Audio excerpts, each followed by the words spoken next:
One thing that ATB really prides itself is that we work in the gray, opposed to a lot of big fives will work in the black and white. We're willing to work with you. We want to make sure that you're realizing your dreams and becoming a professional that you're wanting to be.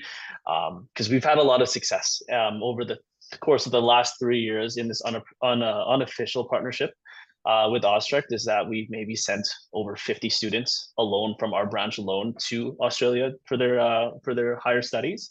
But we've also provided millions of dollars of funding for that to happen. You know, seeing the journey from start to finish, and when they actually finish their degrees and becoming doctors, coming back to Alberta if they choose to contribute back to the Albertan economy, is something that we want to be able to facilitate, because we feel that it is an investment for us to send you over there, because maybe one day you'll return to Alberta and open your business accounts and your professional course with ATB, and that's the goal, right? Even if you don't, right? We just love the fact that we'll be able to help you realize your dreams and be a part of that journey, which is extremely exciting for us. But yeah, as Anna said, we like that we're called the OzTREKK of ATB, because we know OzTREKK is a fantastic organization that really helps these dreams come true.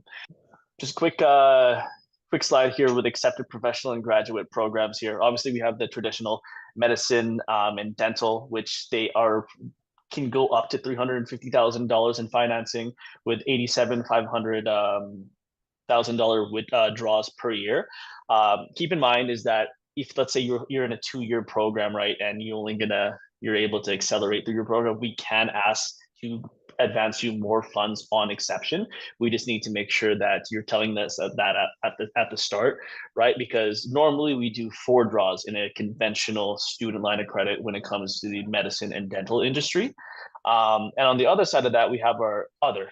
Anything else that is not in medicine and dentistry is going to qualify as other when it comes to law, anything under there, right? And we are only able to provide $125,000 worth of financing for those programs. One thing that has come to my attention over the last few years here is, I believe it is like the Doctor of Veterinary Medicine. I think that's one program that is available down there. Unfortunately, that does not qualify for our medicine program. It has to be medicine through people, not necessarily through animals. I really wish we could provide that amount of funding for veterinarians that are wanting to do that, but that is only limited to medicine within working with people. But yeah, so if you don't see your program in there, more than likely it does follow under the other category.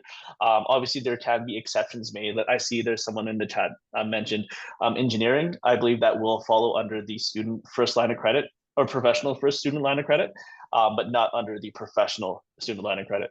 Obviously, with $125,000 in the other category, you're going to run into problems that it's not going to fully pay for the program. We can still provide you that financing with the caveat that you have other avenues of paying for the rest of your program, whether it be through government grants, whether it be through savings, right? And we don't just stop at the financing of student first line of credits, right? We also look into your potential. You could take out a HELOC on your home, right? That's something that we've done for another client, is that they had to pay for law school. $125,000 was able to kind of pay for the first year or so. But they also, with their co-borrowers, they took out a HELOC on their home. Right, we're able to essentially provide a full holistic service from start to finish if the student first line of credit doesn't, or the professional student first line of credit doesn't fully pay for your school. Anything else on that, Peter?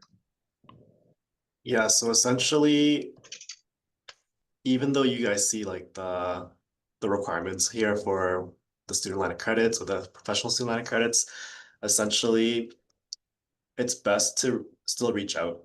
We want to hear the whole story. We want to understand what the situation is in order to see how we can best service you guys, because every situation is different. We're not going to say no outright, but we do want to make sure we're giving you guys the right solution and making sure you guys are getting the right funding you guys need in order to potentially go to your designated school, right? So like Michael said, HELOC was one of the options, maybe because 125,000 wasn't enough. So we do look at the whole picture, try to understand everything and make things work out for you guys.